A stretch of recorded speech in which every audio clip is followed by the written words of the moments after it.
All right, so I am live and solo.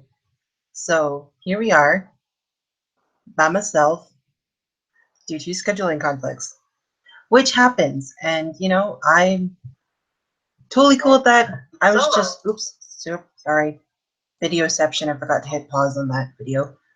Anyway, so if anyone is out there watching, say a quick hello. I don't think anyone's here just yet, but stop maximizing the window. Thank you very much. Okay, there we go. Computer problems. So I'm here. I'm hanging out by myself today. I was actually kind of freaking out, kind of nervous yesterday about doing a live show by myself, which is why I hate not being able to edit. So I was actually freaking out, kind of nervous yesterday about doing a live show by myself because it was by myself and I've never done a live show by myself. And so I had to kind of talk myself down. I prayed about it and really thought about what I wanted to talk about. So here I am tonight. So I do apologize for all of the scheduling conflicts, the back and forth. I just needed to chill last night. Plus daylight savings time really took a toll on me yesterday. But we're here. Melanie unfortunately could not make it, and that is the hard truth about doing a casual or on-call job. Both Melanie and I work casual and on-call jobs, so thankfully I don't ever get the chance of working evenings for my on-call job, but Melanie does. So just scheduling conflicts, plus, she's raising 5 kids, doing full-time ministry at a job. So I think we can cut her some slack this evening and just hang out ourselves and talk about our latest book for our book club, which I should grab. And I keep forgetting I'm live, so I'm like clearing my throat and everything and just like, oh yeah, I'll edit that out later. I'm like, oh, oops, I'm live. Okay, so our book club pick for February, yes, we're talking about February's book, was A Viscount's Proposal by Melanie Dickerson. So we are no strangers to Melanie Dickerson on this channel. We've even had Melanie Dickerson as a guest on our live show, which truly for me was a highlight. With having Sarah Ella on here was just great to have authors on here. And when talking with authors, I get such a newer insight to their books and what they wrote and some of the behind thoughts of what they wrote. So it was really cool to have that with those two authors on here. So we're talking about Viscount's Proposal. So this is the second book in the Regency Spies of London series. The first book being A Spy's Devotion. Now, I adore these covers, first of all. And I did film a review for this, but because I'm kind of doing solo here, this is kind of going to be my review. I'm going to attempt to keep it spoiler free, but it may not stay that way because I just have a lot of thoughts about this one. Excuse me. So yeah, I'll try to keep it spoiler free because it is the second book in the series. And yeah. So in the Regency Spies of London series, I really like the way Melanie is kind of taking a different direction from her fairy tale retellings and doing even a whole new era of historical fiction. And normally when I do reach for historical fiction, I'm reaching very strictly for medieval historical type fiction, which unfortunately there isn't a huge amount of, which is why I was so happy when I found Melanie Dickerson's books. But for a Regency time period, I love these books. I almost feel like I'm in Jane Austen's writings as well. So for Viscount's Proposal, we are following Leora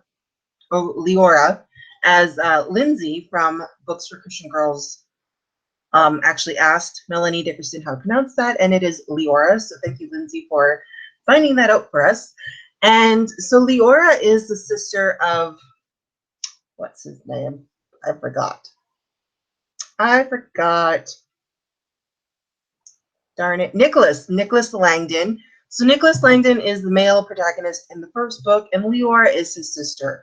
So we did meet Leora in A Spy's Devotion. Leora is a Spitfire character who doesn't really like to adhere to societal rules. And she meets Edward, the Viscount of Withingall. Some of these words are very difficult to say for someone who has grown up with a lisp, so forgive me. So Leora and Edward. So we meet these two characters and they meet, don't really get along, and then due to some unfortunate circumstances, find themselves in a bit of a compromising situation in a carriage accident. But the carriage accident is more sinister than just a simple accident. So a mysterious plot ensues as well. And yes, sorry, we're getting them live.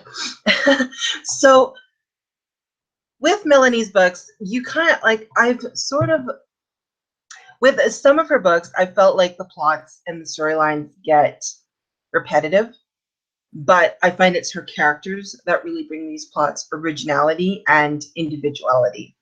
And so my overall thoughts, and I'm getting all over the place now. So that is the overall view of Viscount's proposal. So my overall thoughts is, yes, sometimes I can find these types of plots repetitive, they can get redundant, but it's Melanie's fantastic characters that really bring these stories to life. And I really liked Leora and Edward in this book as much as I liked Julia and Nicholas in the first book. So my overall thoughts of this book was it actually became my favorite Melanie Dickerson book. And I can't really put fully into words why I liked it so much. I just really liked the characters.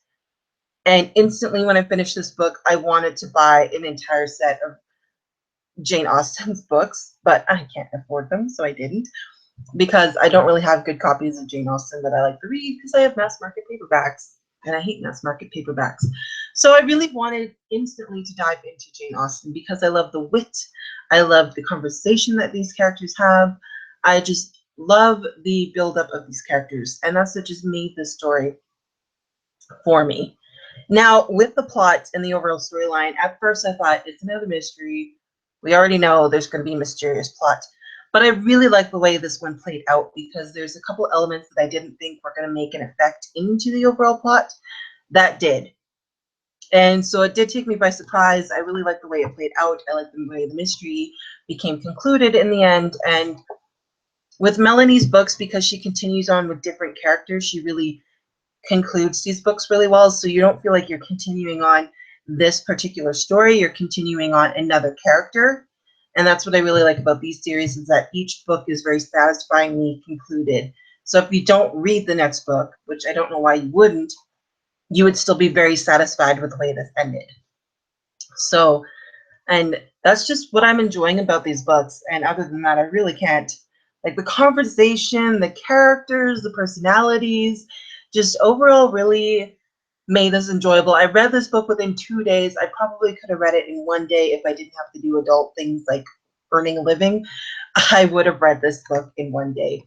So I really enjoyed it that way. It was just so much fun. And I'm going to take a drink of water because I talk a lot. I blabble.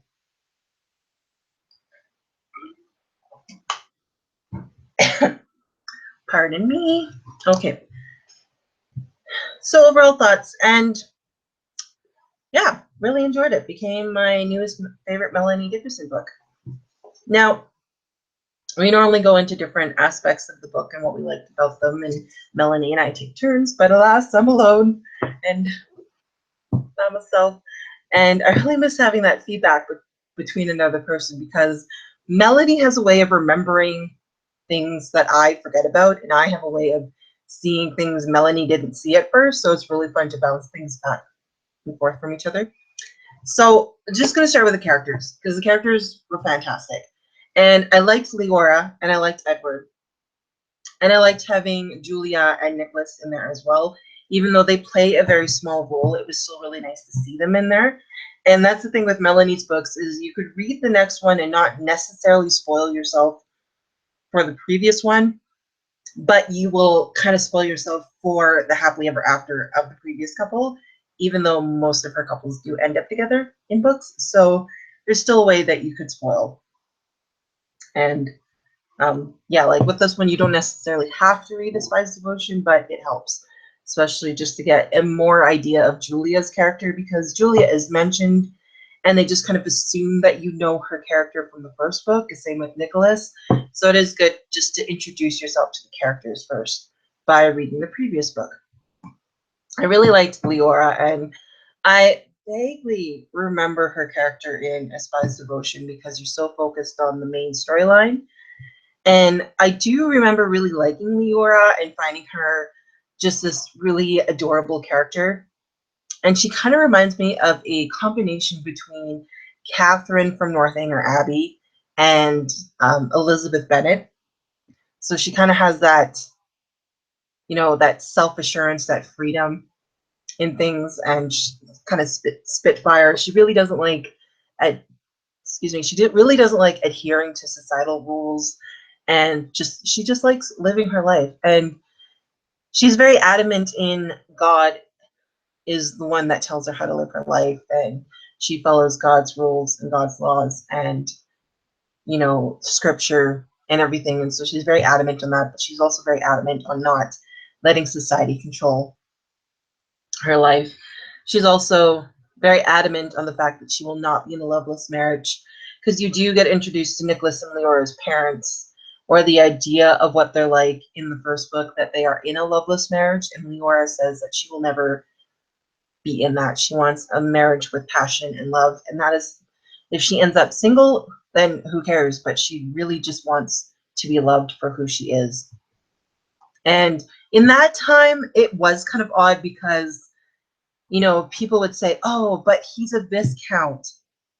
Like, why would you say no to a Viscount? It's like, he could be the biggest jerk ever, but how dare you say no to a Viscount? Or he gets this and this many pounds a month, or he's worth, like, and you watch Jane Austen movies and they're like, oh, he's worth this and this many pounds and has this many horses and carriages, or has a regiment. I was going to say title, rank. And so you would never say no to that. So Leora is already seen as kind of outside of societal rules by having that expectation that she has in life. And then you meet Edward, and I really enjoyed Edward as well because he's more subdued than Leora. He still has those strong faith guidelines, but he has a stricter guidelines on the proper, like, I'm lacking words here, on just the outside view of life, of being a person of integrity, being above certain expectations, kind of holding yourself above reproach. That's what I'm looking for. So he's always focused on keeping himself above reproach, above scandal. So he's very strict in certain ways he lives his life, but he is still very passionate about his faith within that.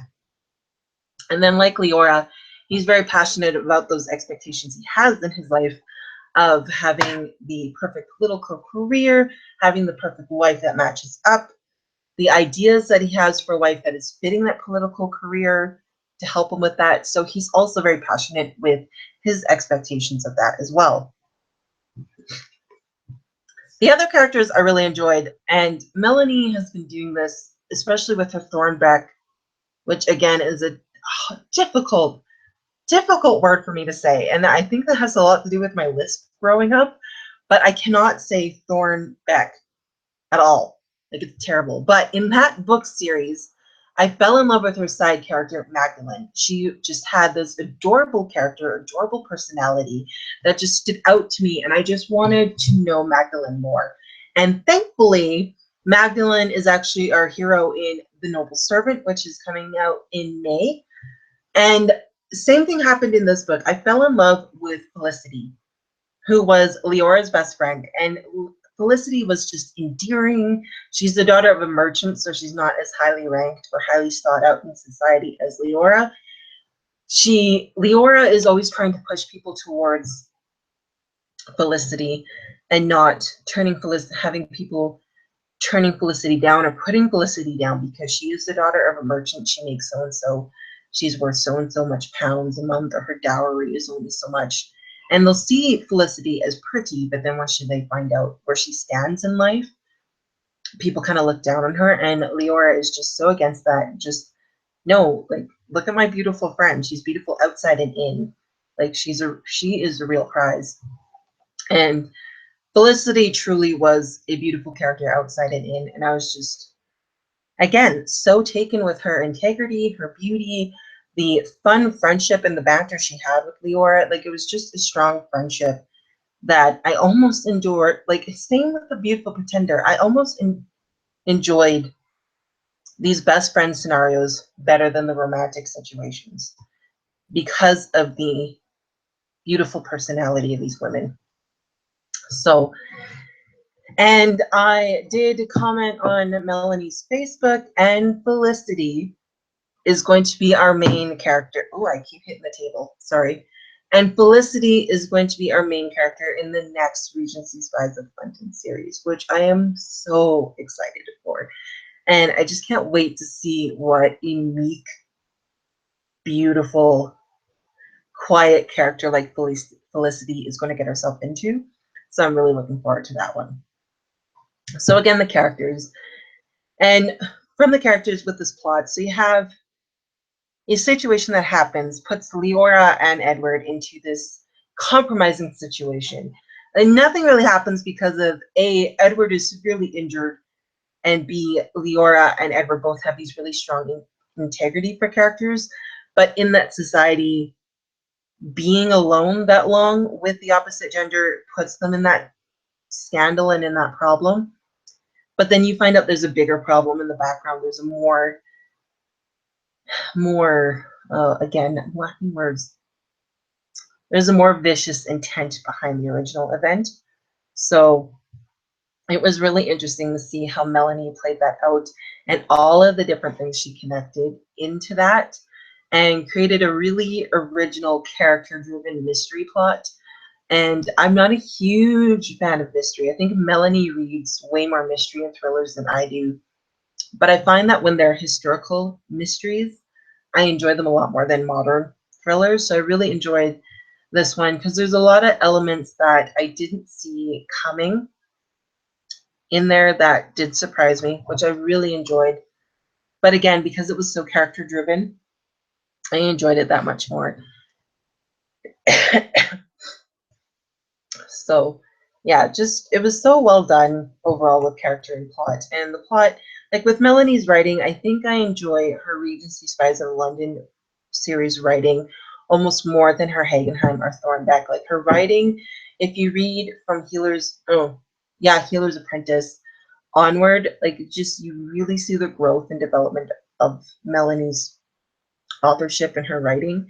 And I'm finding like her Regency series is just taking off. Because like I said, as soon as I finished this one, I really wanted to read or watch a Jane Austen movie because I felt really enveloped in the Regency world and I just wanted more of it. And it was just, what am I trying to say? Let me think. See, this is where Melanie comes in handy because I'm losing things to say. But yeah, I just enjoyed the history of it. I think after I read Spy's Devotion, I ended up reading Northanger Abbey. And just enjoying, like Jane Austen, her big thing is the conversations. She just has these hugely beautifully worded conversations, and half the conversations take like 3 pages, and that's a conversation in her book. Thankfully, Melanie's conversations aren't like 3 pages long, but they still have the words, the vocabulary, and the grace and the fascination that I had with Jane Austen's conversations. They still have those in there with Melanie's. So the writing of the conversations with the characters, the writing of the plot, and the writing of the characters themselves just really enchanted me. Like I just felt so much more brought into these series than I did with her previous books because of the writing. And like I said, the conversations, the society, and the history put into these. Like I feel like she puts a lot of work into her historical fiction books. So I really enjoyed that. Let's see. It's going to be a short video if I just keep talking about everything. Let me see. So there was a few favorite moments that I flagged. As you can see, I have a lot of problems picking just favorite quotes from books. I don't know what it is. There was one right at the beginning, and I can't remember it because I didn't flag it because I lost my tabby things, and I couldn't flag it. It was right at the beginning. Darn it. Anyway. Yeah, I lost it. But anyway, I'm just a terrible person for picking favorite quotes out of books, but I do pick favorite situations. And Leora and Edward have such fascinating conversations because, like I said with Leora, she doesn't like to live within society's rules. And because of she almost has this only God can judge me attitude about it. And we can see in our society today how dangerous of an attitude that is and how people use it to cover everything. And half the time you're just like, I don't think that phrase means what you want it to mean or what you think it'll mean. And at first, I kind of thought Leora was kind of using that as an excuse to just kind of live her life. But you really did see that,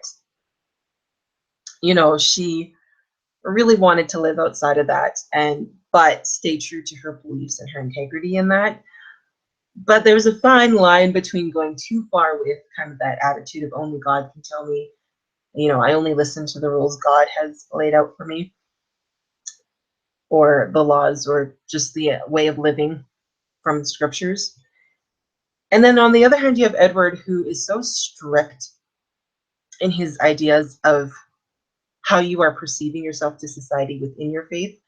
And I think they use a lot of writings about Miss Moore. I'm trying to think of her first name, but Moore is the last name. Hannah More. So they're using a lot of the writing of Hannah More, and who was kind of challenging the aristocrats of the time period, I think, from what I picked up from this book. This is the first time I heard about this. I believe she's a historical figure again. So I don't know too much about this time period in general. But from the way Melanie wrote this, I would truly believe that this person is real. In fact, I probably should have researched that before this live show, but look at me. So he lives so strictly on Miss Moore's ideas of, the aristocrats being drawn back to a sincere faith. So he has that sincere faith. He just has this very strict way of how society is perceiving you. And the idea is that he just wants to avoid anything of scandal because of things that happened in his past. And he's very strict on that. So he has his perfect ideal wife in mind. He had a couple women picked out for that. And then this whole thing happens, which kind of blows that out of the water and out of proportion. So I have these two characters on either side of things. You both have sincere faith and sincere beliefs and strength in scriptures. But then you have one, disregarding a lot of societal rules and one really adhering to how you're presenting yourself to society. And they had a fascinating conversation. I forget what situation. Oh, right. I know what situation this is in. But they had this fascinating conversation. And one of my favorite quotes was, Miss Langdon, this is Edward saying, Miss Langdon is correct. She's not answerable to anyone but God. But we have an obligation to our fellow men to behave in a manner that is edifying, which is very true. And then when we follow our own rules without regard for what society has set up for our own personal protection and for the consideration of the feelings of others, we also disregard God's laws of love for our fellow men. Which is very true. A lot of that, that is very, very true. And Leora, again, was not doing this without consideration for the feelings of others.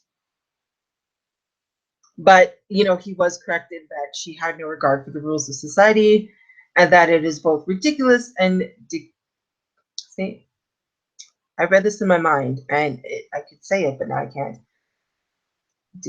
Anyway, enslaved to its own pleasures. So no, she has no regard for societal rules. And it was just a fascinating conversation between the two of them because then you could see the two extremes of each other. Because Leora could really take hers too far and Edward could take his too far. And I think thankfully they both end up finding a great balance and realizing a great lesson that both sides were trying to talk about and both sides had a great perspective on. So I really like seeing the character growth and the character change between these two characters with their conversations. It was just You know, it was just so much fun to watch them change and grow with all of their interactions and how the relationships developed. This was a great developed relationship. I really enjoyed the way they progressed and how slowly they progressed. It wasn't insta-lovey. It was kind of like trying to resist liking each other because they were like, this is not the person I wanted. But then God kind of changing their mind and their views on each other. So it was very interesting to watch that. And then I don't know why. Anyway, there's just a lot of really great conversations in here and just between any of the characters. And another conversation I really enjoyed was one that Felicity and Leora had about comparing love with how she feels about her horse, Buccaneer. And Felicity was just flabbergasted at the idea that Leora uses her relationship with her horse, Buccaneer, to compare how she feels about Gentleman. And it was just such a funny conversation between these two characters. And the way that it is written out, like I just adored the conversation between characters and how well it was done. It just was amazing and so much fun to read. And again, a lot of the characters' development kind of playing off of each other as they were growing and changing their ideas. So it was a pleasure to read, and it just had me going. I was so happy after I finished reading this because of all of the things I've just covered, which I just really feel like I'm ranting. So, you know, I'm here. Me. I miss you, Melanie. So overall, I know this is a shorter live show. Like with one person, it's a shorter live show. I'm not wrapping up yet. But if you're tired of hearing me talk, you can. So the faith elements in this one too, because you had a lot of the writings of Miss Hannah More, who was talking about the aristocracy having a more, like, being drawn back to more sincere faith and having the faith of their ancestors, and that idea of a Christian country coming back to that also plays very true to even today's society and some of our situations in the world. But you know, because you had a lot of elements with that, and Leora learning some things of having regard for others, not just disregarding societal rules altogether, because even with her disregarding societal rules, she can actually hurt other people's reputations and other people's chances at things in life. Like, she really needed to watch, because what she could do could affect Felicity and Felicity's chances of getting married, because she was from a poorer family than Leora was. But then also Leora's reactions and things could influence the situations in Edward's life, and he could like have damage from that as well. So Leora does learn a lot of great lessons through this, and how to balance her faith, her expectations, and her standards that she has for her life, and not living a loveless marriage, not being confined in that society, with edifying others and building up others the way Edward talked about. So she learns a lot of these lessons and finally finds a nice place where she can live with herself and live with that. And that was really fun to watch, that development of that character. And Edward too, because he held on to things from the past and he was so rigid and so stuck in his ways, to watch him kind of open up to kind of letting that go and giving that to God, and kind of just loosening himself up and finding that he was too rigid and too stuck, and still having that same integrity and character in the way he presented himself as a person. He was in a political career. He was a very strong influence in Parliament, so he did have to carry himself in a way with an integrity. So he learned to balance that with his faith, with allowing some things into his life that may not be picture perfect. And that's releasing some of the pain he carried from his past as well, and kind of letting God soften him towards certain things. So the character development and the way they kind of found that great balance and things was just really good to watch them balance their faith with life and outside perceptions as well, because you do, as a Christian, need to do that. And it made me think, when I was thinking about this live show, it made me think of something that, yes, Leora is right, that our way of living is governed by scriptures and governed by what God teaches. And a lot of what we believe and what we do in our life should reflect what we believe. And I thought about something that I use as a great illustration, and this book made me think about, was when I worked for a company, a retail company called HMV, which unfortunately has tanked in Canada and it's going out of business, which is really sad to watch a store I worked for 4 years going out of business, because I had a fantastic manager. And part of what, I don't know if it was my manager's kind of ideas that passed on to us or like the overall company idea, but when we were wearing our t-shirts and be on it, we were representing HMV as a company.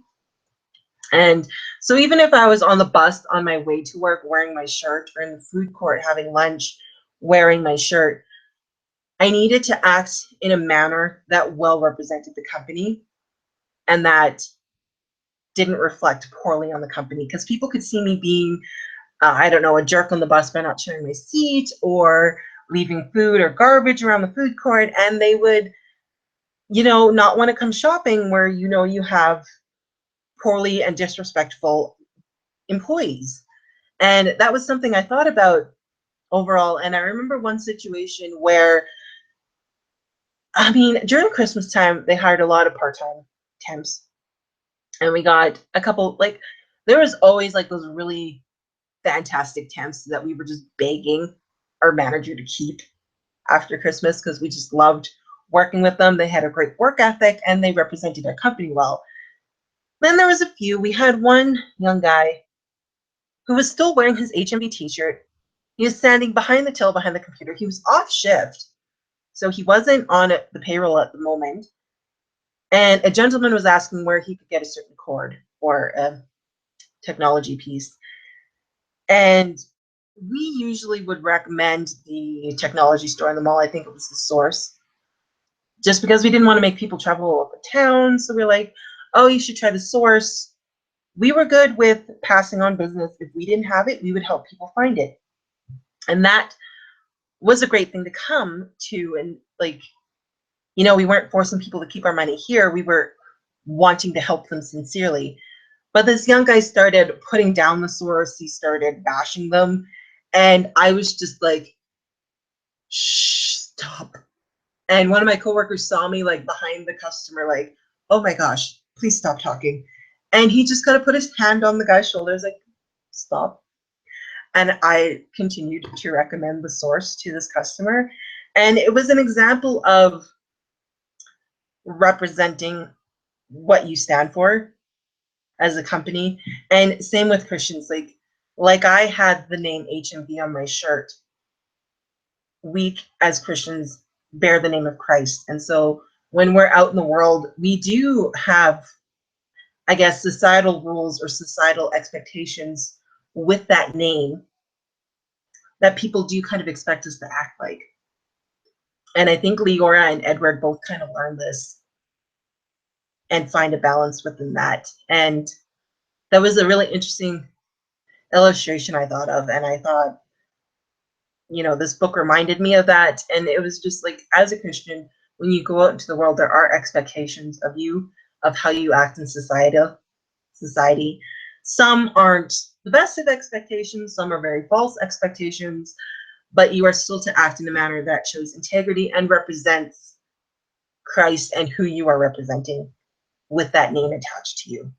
So, and that's what this book made me think about, with Leora's attitude towards societal roles and Edward's attachment to that outside integrity, and how they kind of found that balance within each other. And that was just something I wanted to bring up, and I forgot about it until this point. So I'm glad I remembered that.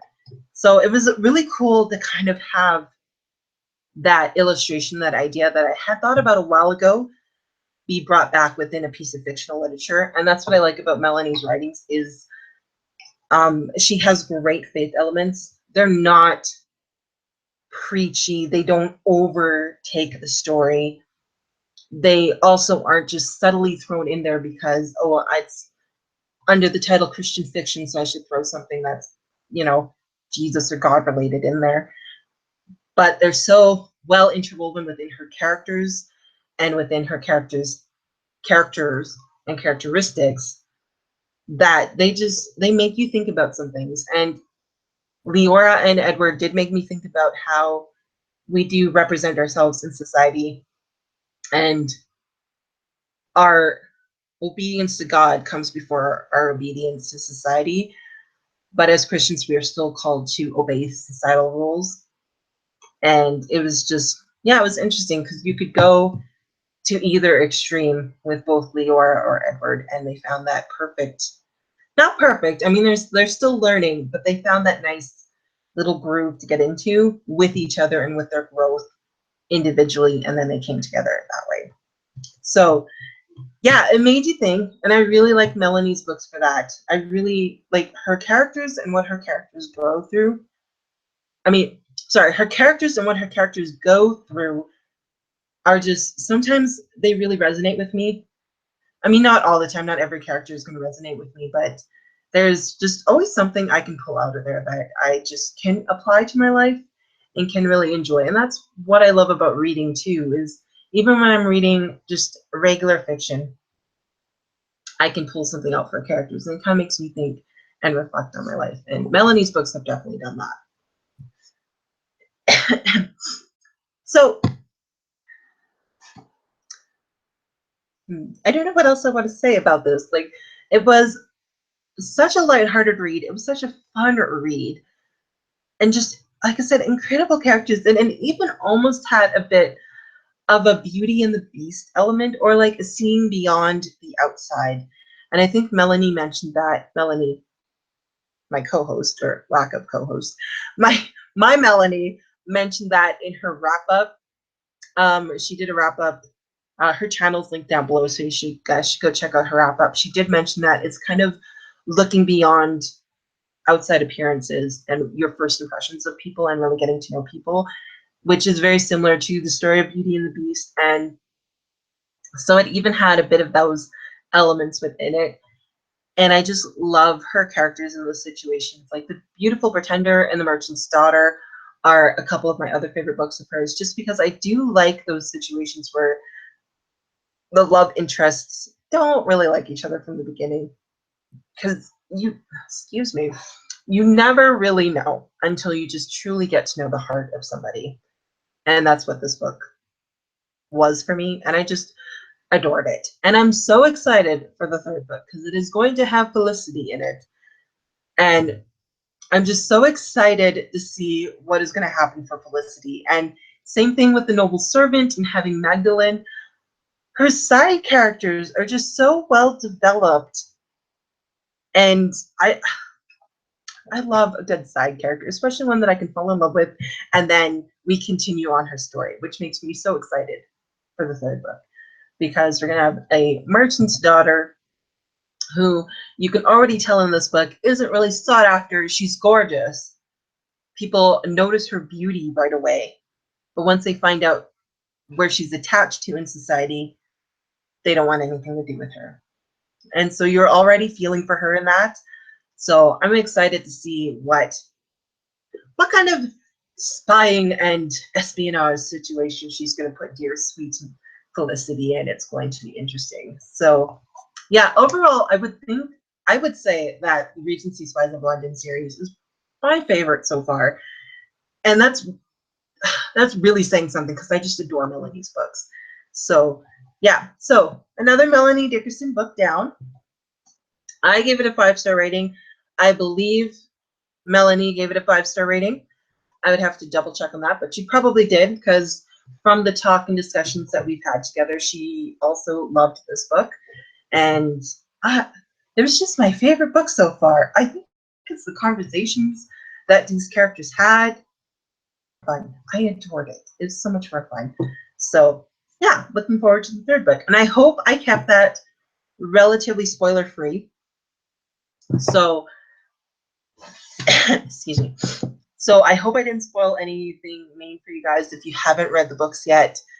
like I said, you could probably read Viscount's proposal without reading A Spy's Devotion, but I am such a stickler for always reading the first book first. So, and you just get more out of it. So they're, yeah, fantastic books. I'm very excited. I have no idea when the third book's coming out, but yeah, we'll see. So next month, or actually March, we're halfway, not even halfway through March, second week of March we're sitting at here. So I've already put up in our Goodreads group, I already put up our book for March, and that is For Love and Honor.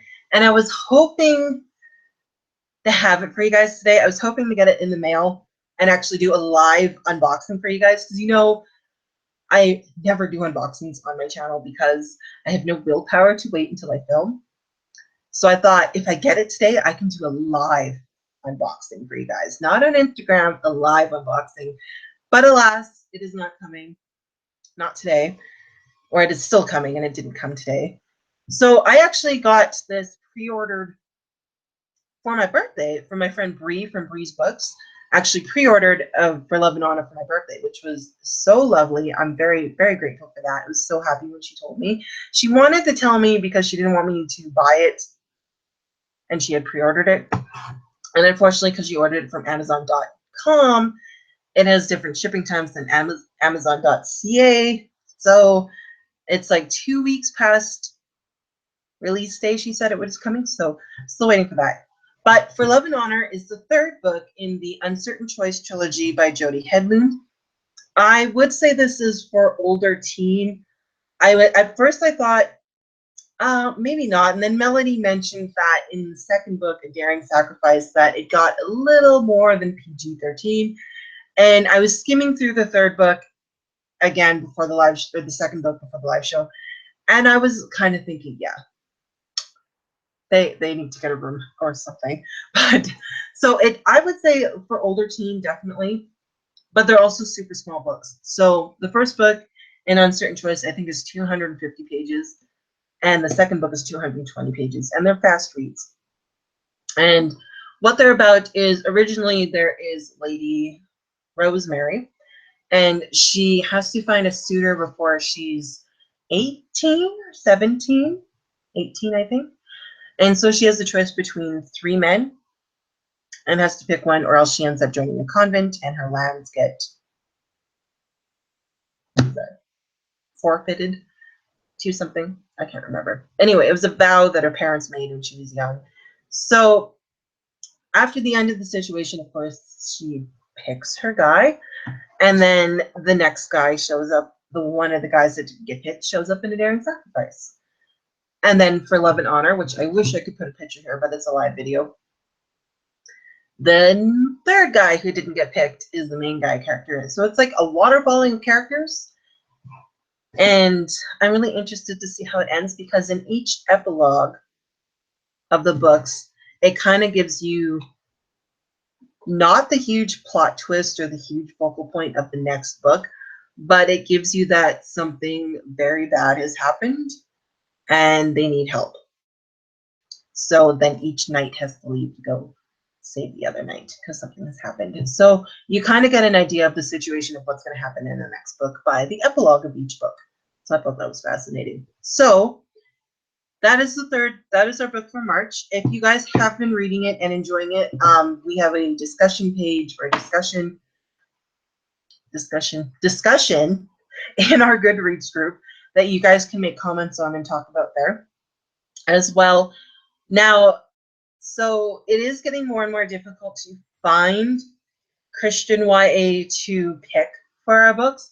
We didn't just want clean fiction or like Christian fiction that is just clean. We still want really good, solid faith elements in the book. So it is actually, and that's just generally for publication, there isn't a lot of demand coming out for Christian fiction, for YA especially. So if you guys have any recommendations of books coming out that maybe me and Melanie have missed, because we try to do our research and find upcoming books.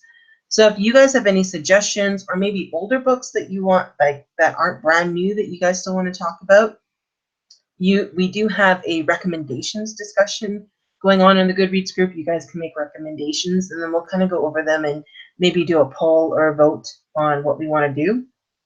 So definitely leave those recommendations so we can kind of get an idea of what the type of books you guys want to talk about, some books we can add, and kind of break things up a bit, because we don't want to do a Melanie Dickerson book every other month. Like I wouldn't mind doing a Melanie Dickerson book every other month, but it would be nice to break it up and kind of bring in some new authors, some different authors, different series, and different types of genres, because we have a lot of fantasy and historical fiction. So if you guys have even some contemporary, I think we've only done one contemporary. So if you guys want to mix it up a bit, leave some recommendations in that discussion group, and we'll see what we can do.